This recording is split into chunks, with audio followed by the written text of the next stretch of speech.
Hello, and welcome to Change the Face of Yoga, teaching toddlers through golden oldies. I'm very excited to be talking to lots of yoga teachers who will explain their passion for teaching yoga to students with different ages, physical fitness levels, wellness levels, and different goals. They will explain the benefits of yoga for these students and will be including teacher tips and pose modifications. I am Stephanie Cunningham of Yoga Lightness, and I've been teaching over 50s for 10 years. So this area is my passion and the passion of many other yoga teachers that you will be listening to in this series. Thank you so much for listening, and let's get started.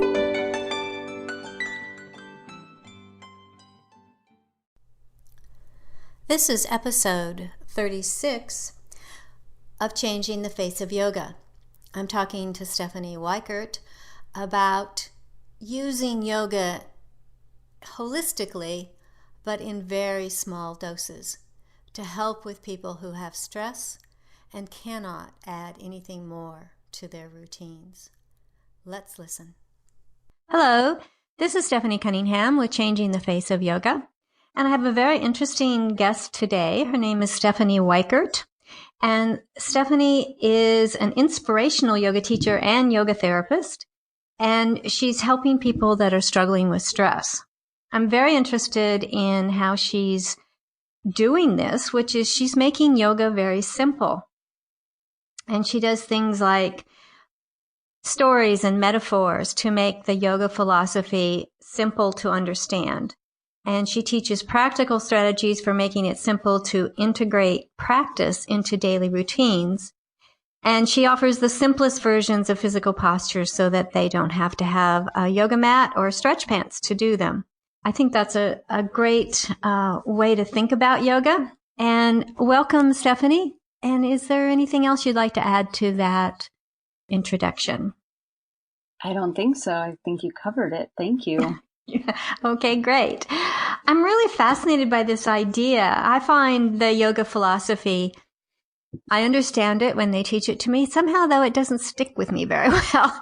So I think having stories and metaphors would be very helpful. Have you found that to be true when you've used this methodology? Yes, absolutely. I think for me, one of the biggest sort of motivations for the way that I share the teachings and practices of yoga is practicality and doability, because the people that I work with are, struggling with overwhelm and, having too much on their plate and, feeling like they're living in a hamster wheel and they'll never get it all done and they'll never, have time to relax, and they, endless amounts of responsibilities, and, they're frustrated with it. The last thing that they need is something complicated, right? That doesn't help. They just don't have the bandwidth to make. Even weekly classes sometimes can be a real challenge. And this comes from my own personal experience with yoga and how I started practicing yoga in my daily life. It was 20-ish years ago, and I was really struggling in my early adult life with stress and stress-related anxiety. And I was working 2 jobs and trying to go to school and, just juggling a lot. And my stress introduced a body-focused repetitive behavior. When I was struggling, when I was feeling anxious, I would pull on my eyebrows and eyelashes, the way someone might, twirl their hair or, tap their foot, or, fidget spinners are very popular right now among the kids, these types of just sort of nervous habits, I guess. By the time I was sort of in a really bad state, I had pulled all of my eyebrows and eyelashes out. And yeah, it was not a good look. I don't recommend it. But I was introduced to yoga, and while it felt good and I was very intrigued by it right away. My sort of life experience was just what I was saying. I wasn't really in a place in my life where I could make much time for going to a yoga class or, seeking more instruction out. And at the same time, I really did not like in my mid-20s having no eyebrows or eyelashes. Like I said, it was very unflattering, and vanity caused me to say, okay, I've got to get this under control.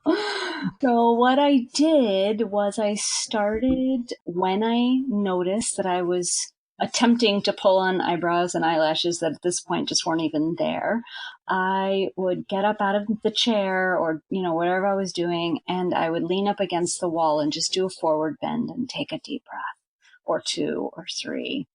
And at first, when I was doing this, I would have this internal dialogue that sounded a little bit like, you don't have to do this. You're okay. You don't have to pull on your eyelashes. And then the dialogue started to shift as I started shifting myself. The dialogue shifted to, you're actually fine. You're going to be okay. You're feeling better. And then ultimately the dialogue really shifted to, you can be at peace with yourself. You are calm.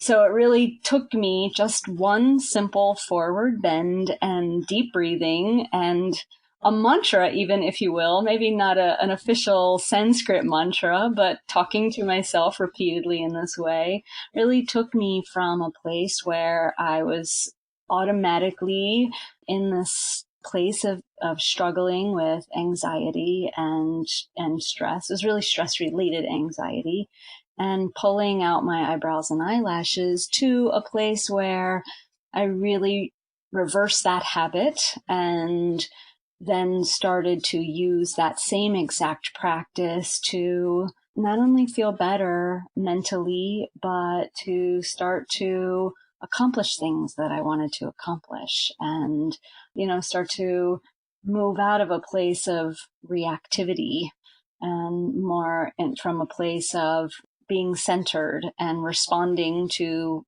challenges in my life from a place of centeredness and balance instead of this inner chaos that I had been experiencing.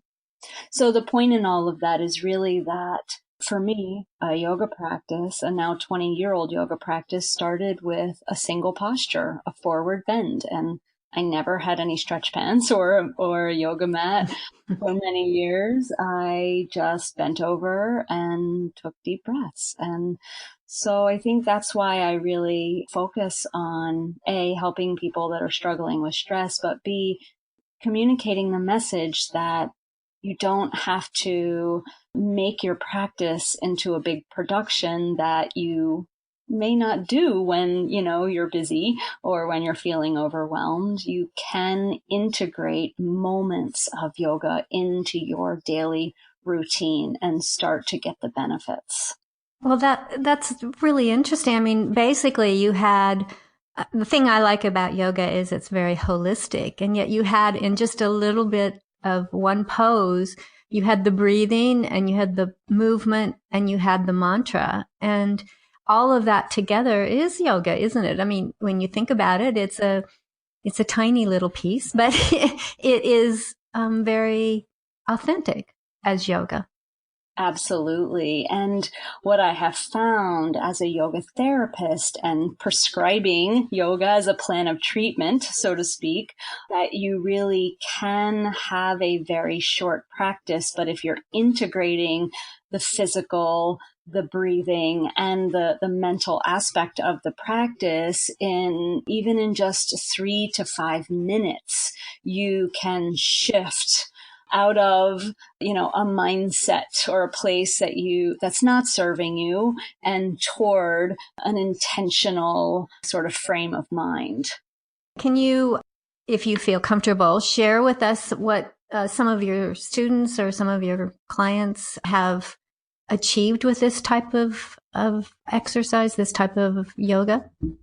Yeah, absolutely. So I have 2 ways that I work with people in terms of helping them integrate yoga into their daily routines. One is a program that's called Shift Happens, and that's really a very basic, here's a yogic prescription based on what you say you want out of a simple practice. And here is how to make that a habit. I have really focused on, in terms of the practicality and the doability that I mentioned earlier, I've really focused on learning how to teach myself and my students and clients how to turn their practice into a true habit. Because for years, the first maybe 5 years of my work, I would have clients come back to me and say, this practice that you've written for me is it's wonderful. I feel exactly the way I want to feel when I'm done. The problem is I only do it once a week, or I don't find myself, making time for it. So two things happened in that phase of my work. One is and it came with the experience as well. I worked on creating practices that were as concise as possible. So just as you said, the body, the breath, and the mind all really coming together for the same focus for each practice prescription, if you will. And then the second thing that happened is I started trying to figure out how to help my clients make these practices really stick. And what I learned is that around 45% of what we do every single day is habitual and is routine. So think about the first maybe hour of the day after you wake up, right? A lot of the things that you do are the very same every single day, whether it's go to the bathroom, take a shower, brush your teeth, get dressed, wash your face, right? Have drink water or coffee or tea, eat breakfast, all of these things, gather your things. And then at night is very much the same story. Dinner, whatever your routine is, if you really start paying attention to it, you'll see that there are so many things throughout the day that are very routine or very habitual, that you do them the same over and over.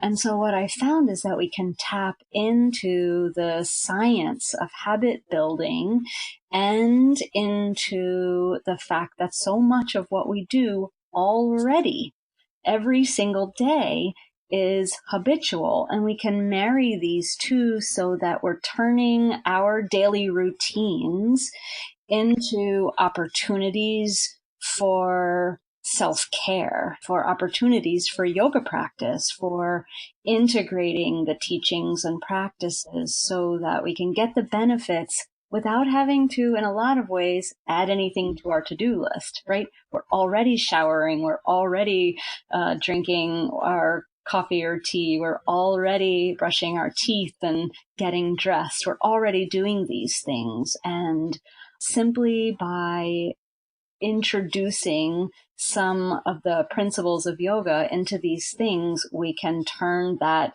existing routine into a ritual that will really serve us well based on what we need.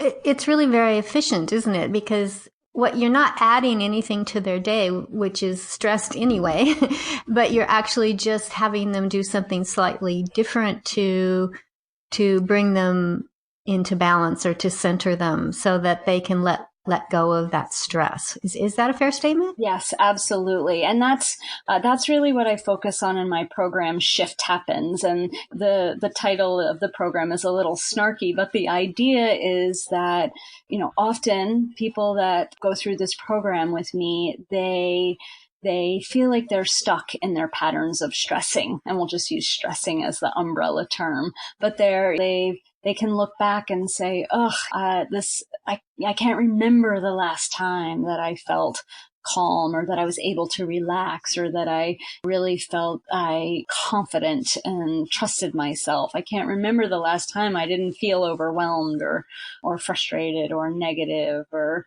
these sorts of things. And so with Shift Happens, that is what it's really about, is looking at the things we're already doing and upgrading that time in your day toward integrating the teachings and practices. And I say teachings because I focus a lot on one of the niyamas, svadhyaya, which is self-study. And that's a huge one for making shift happen in your life when you feel chronically overwhelmed and scattered and bogged down. A lot of times you're very disconnected with what's really going on inside of you. And so self-study can be integrated into the shower. You know, you can stand in the shower and take a moment to really feel the water on your skin, to notice how your body is feeling, you know, check in where are areas of tension and tightness in my body, or where are areas that are neutral or numb even, and where are areas of my body that feel good, strong, and open and balanced. Another way to practice self-study in the shower is to notice your breathing pattern. And again, a lot of times the people that are coming to work with me are in the shower and they're brushing their teeth, washing their hair, and going over their to-do list, right? I've been there. Oh, dear. I understand. But it doesn't have to be that way. And what I have found, and what many of my clients have found, is that they, rather than feeling like they're losing time, right? That when they're normally in the shower plotting out their 9 million things that they have to accomplish in the next 5 hours or whatever, that they actually use it as a moment to get centered and grounded. And then when they go on with their day, they're able to accomplish more because they've paused and used the shower, for example, as a time to really connect with themselves.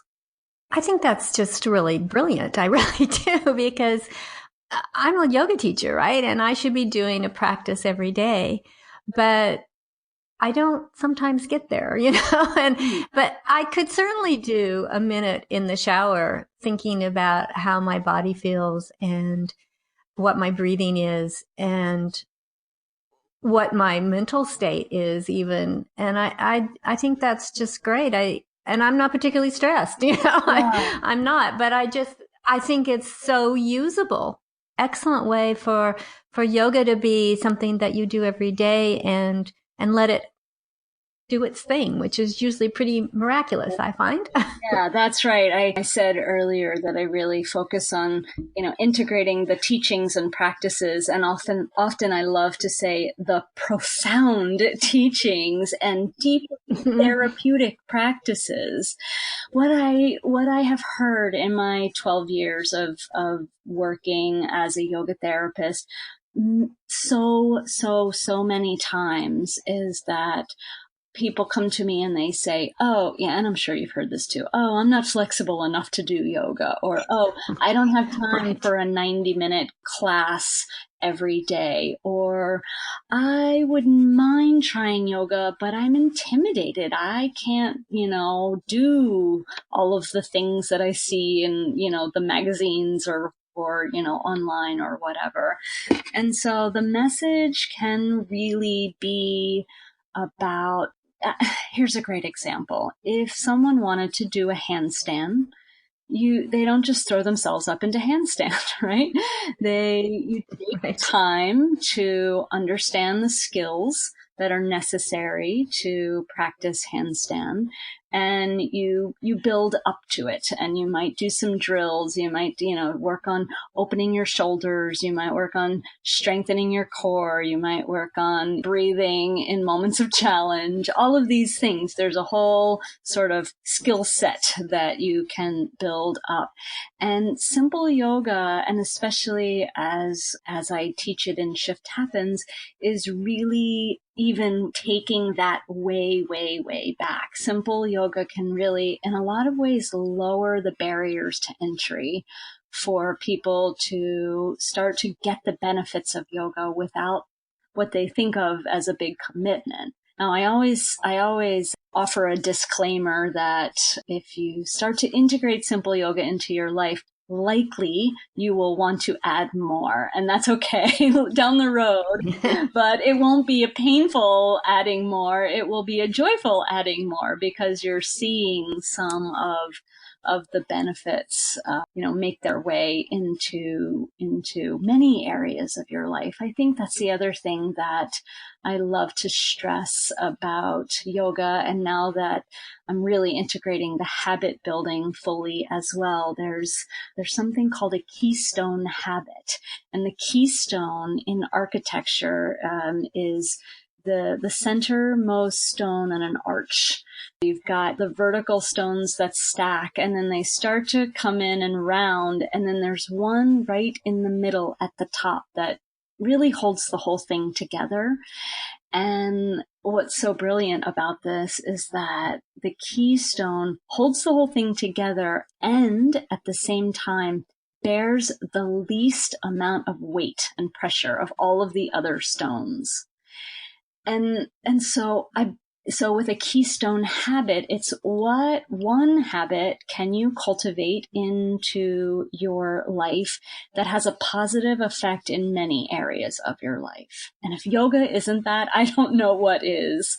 I really know from experience, and my clients have absolutely felt the effects of this, is that you integrate a 3 to 5 minute practice in your life, and suddenly you find yourself less reactive in the traffic jam, or more patient with your kids, or a little kinder with the person in the grocery line who's taking forever, or a little less frustrated when your laptop doesn't work, or any of these situations. And that's what I've really seen a lot of from a lot of my clients, is that they have found that they can really shift away from being, sort of at the end of their rope stress case, really dreading every day and like a pressure cooker ready to explode, to a little bit calmer, a little bit more in touch with themselves, a little bit steadier. I have a handful of clients that have been doing their simple 3-5 minute practice for years, 5 to 7 years, which is really cool to hear back from them that not only has their practice really become the habit that they intended for it to be, but that their practice itself is still serving them.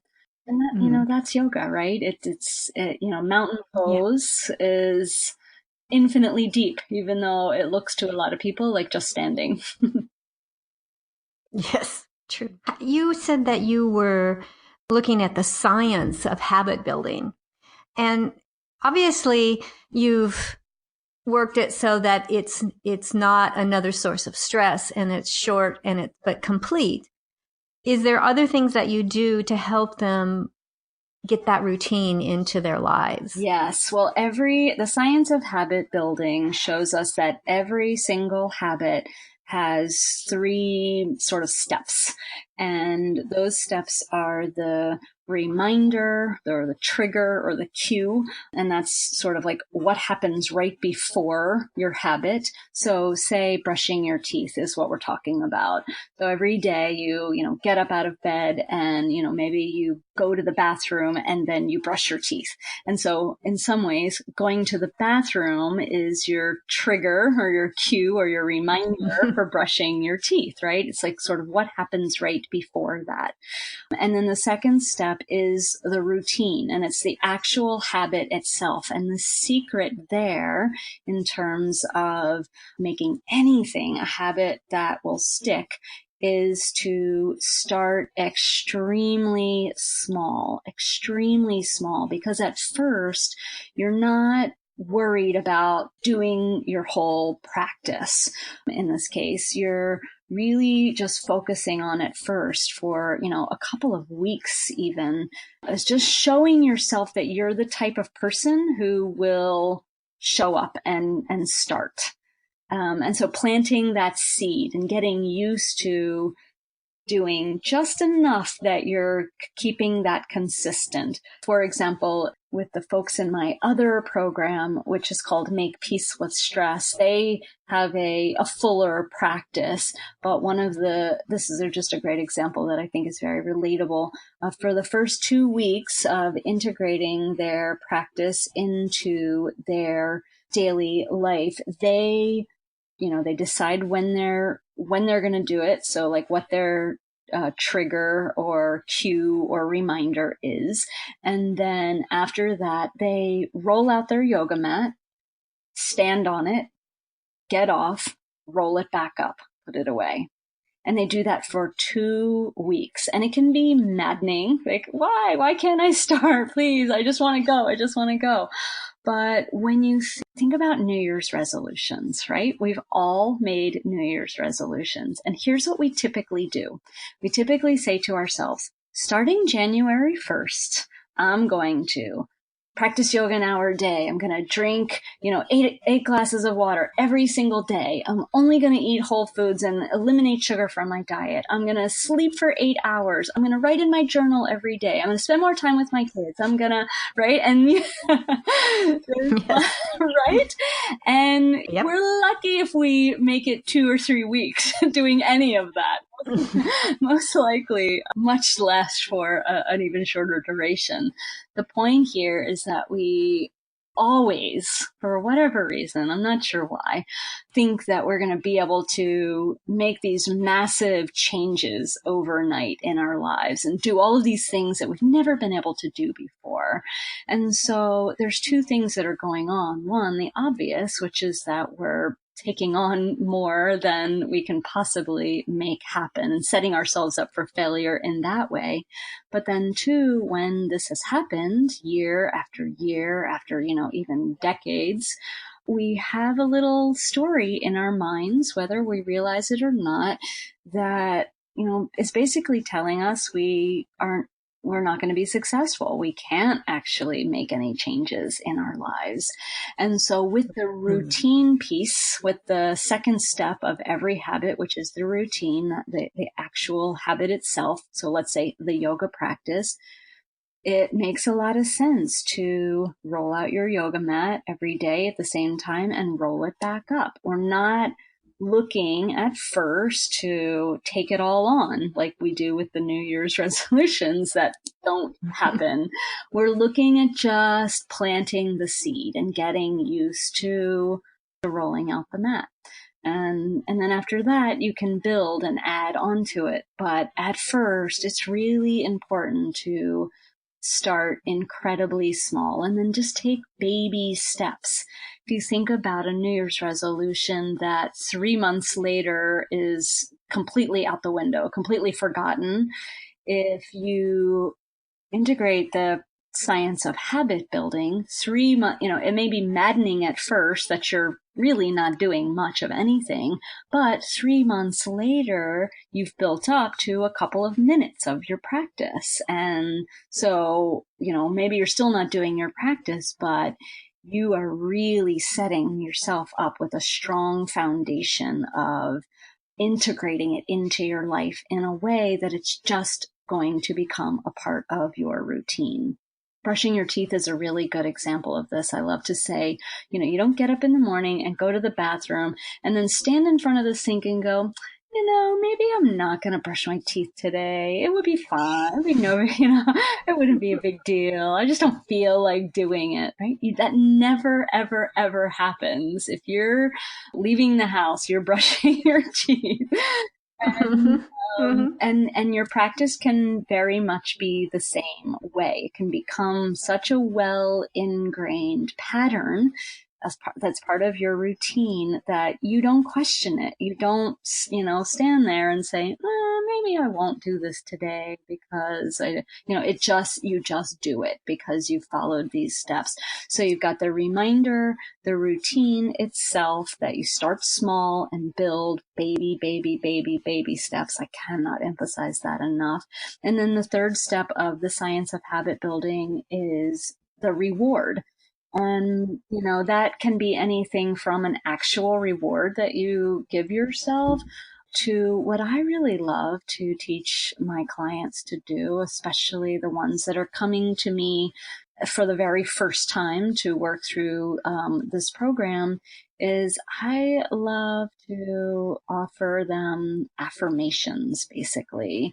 Because when you're stressed, chronically stressed and overwhelmed and frustrated, and you feel out of control, your self-confidence is in the toilet. And if you are showing up and doing your one breath or your one little stretch of your shoulders, then you're showing up and you're making a change, you're making a shift happen in your life. And I think it's really important, especially when people are coming to me in the state of duress in a lot of ways, that they give themselves credit for what they're doing, for saying yes to themselves, for making that time, even if it's 30 seconds.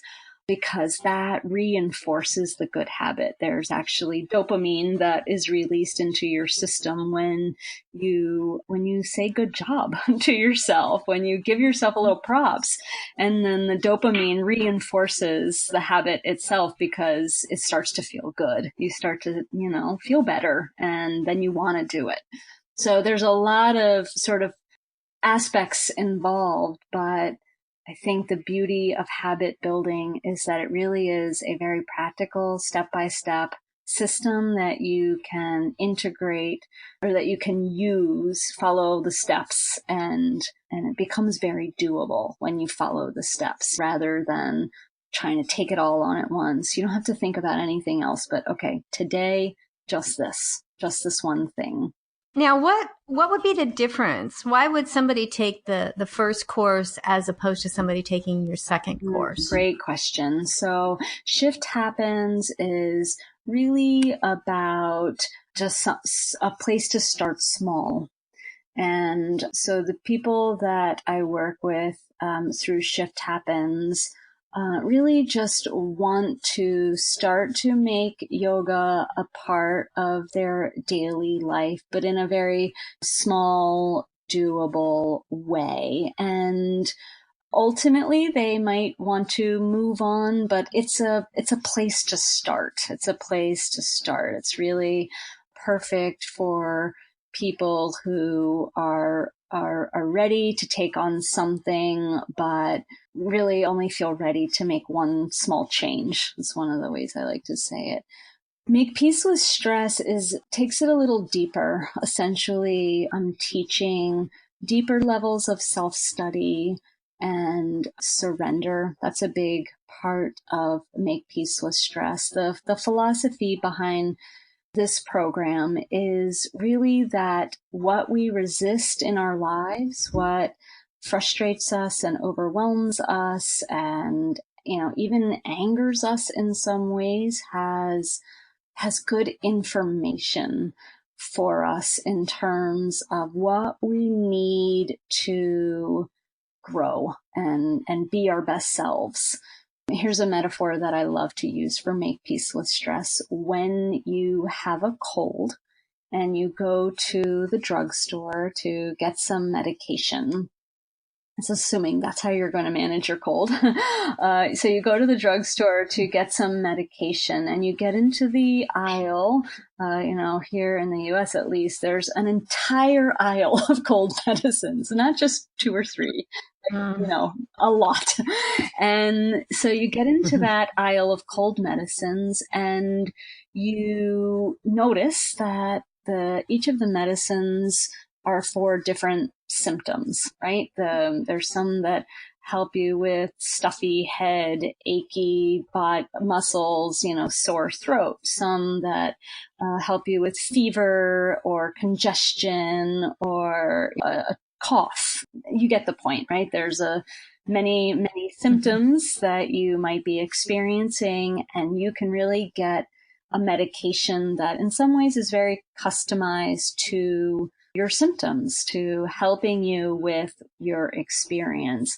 Make Peace with Stress is very much like that, but we go deeper into looking at the symptoms, so to speak, not just the symptoms of stress, of chronic stress, things like body aches and headaches, or feeling scattered, or feeling, not just like the physical symptoms like, aches, but low energy or headaches or heart beating fast, or a lot of people have upset digestive systems from stress, but also some cognitive symptoms like worry and racing thoughts and inability to focus. That's a big one, feeling overwhelmed, these sorts of things. And then there's emotional symptoms and behavioral symptoms. And I won't go through any more, but the point is that Make Peace with Stress really is focused on a deep dive self-study. What are we really experiencing? And what of that are we doing to ourselves? That's a big one, self-imposed stress, so that we can work on changing those habits. And then what's left after that? What is really bothering us underneath all of that? And that's where we start moving into the surrender piece, which is really a way of embracing our experiences so that we can open to them instead of continuing to resist them. And that's big. Yeah. And then the final piece of that is really intention setting. Once you start to really change your relationship with the challenges of your life, you can start to get clear on how you want to show up. Instead of being reactive and emotional, you can start to really understand, actually, I want to be clear here, or actually this symptom is a call for being strong, those sorts of things. So Make Peace with Stress integrates simple yoga, integrates habit building, but it just is a longer, deeper program to help you get more at the root of why you resist challenges in your life, and how to make peace with that so that you can really have the life you want. Excellent. That's very, very great. I really like that you have this time to do this, especially when people are stressed, because it is hard, I think, to find or to put something else into your life when you feel like you're so overwhelmed that you can't do what you're supposed to now. So that's really critical to the success of this. And I really congratulate you for coming up with that. Is there anything else you'd like to add that we haven't covered that you think is important for the listeners to know? There's a quick little story that I'd love to share. I love to teach in metaphors, and I think this story is a great illustration of how oftentimes we get used to suffering in our lives and have a hard time really releasing that, even if we don't like it. It's really an interesting piece in the human condition. So the story is about a peanut farmer who is struggling with a monkey. There's a monkey that comes onto the farm and steals peanuts overnight. And every morning the farmer gets up and the monkey has come in and stolen a bunch of his peanuts, and he relies on these peanuts for his livelihood. So it's very frustrating to him. So he decides, I'm going to stay up all night and catch this monkey. Well, 2 and 3 and 4 nights go by, and the monkey comes, and the peanut farmer, either can't catch him or it falls asleep or whatever. So he's getting very frustrated. But then he has this idea to take a coconut and drill a hole in it just big enough for the monkey's hand. And then he drops a bunch of peanuts in the coconut and ties the coconut to a tree. And so that night he goes to bed, and the next morning the peanut farmer comes out, and sure enough, the monkey is there with his hand stuck in the coconut, grasping the fistful of peanuts, and he's trapped. And all the monkey would have to do is to let go of the peanuts, and his hand would easily come back out of the coconut and he could run off. He's much faster than the peanut farmer. But for whatever reason, just like we often do in our lives, the monkey holds on to the peanuts. He's very attached to wanting these peanuts. And because he's unwilling to let go of the peanuts, he's trapped and captured. And that in some ways is worse suffering. And so I share that story just to help your listeners understand that often in our lives we hold on to our patterns because our patterns of stressing and of resistance and of negativity and ultimately fear, because even though they're causing us suffering, they feel more comfortable in some ways than letting those go and being able to pull your hand out, so to speak. Yes, excellent story. I think that's really true, that you get so used to something, and the thought of change is almost more scary than continuing on with what you know. And so thank you. That's great. Now I'm going to let you know how to get a hold of Stephanie. Her email is Stephanie, and that's STEPHANNIE at makepeacewithstress.com. And her website is www.stephaniewikert, which is WEIKERT.com. And her Facebook page is www.facebook.com/Stephanie Wikert Yoga Therapy. And her Instagram name is Stephanie Wikert. You can use all of those to kind of explore what Stephanie is doing and what she talked about today.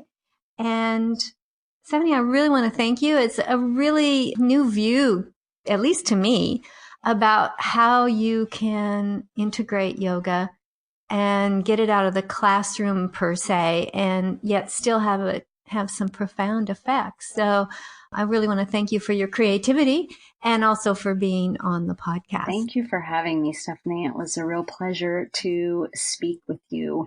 I'll also just say that if your listeners go to my website, there is a quiz, a little 2-minute quiz that they can take to help them identify their unique stress type. And with that, they can get a free, simple practice that will help them. And so they can really see what a simple practice looks like. And it's pretty specific for their stress type. So free yoga therapy. Great. And again, that website is www.stephanie with 2 N's, Wikert.com. So that an excellent resource for all of us. So thank you so much, Stephanie. I really appreciate you coming on. Thank you for having me, Stephanie. I really appreciate it.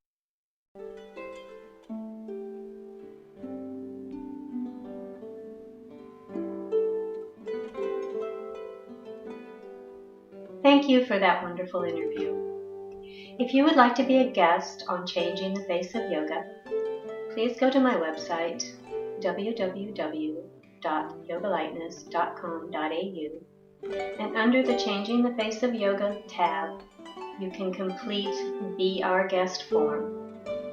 After reviewing the form and finding it applicable to this podcast, we will send you a link to schedule an interview. Please download, review, and tell your friends of any podcasts that are of interest to you and to them. If you would like to contact me, send an email to info@yogalightness.com.au. And thank you for listening to Changing the Face of Yoga.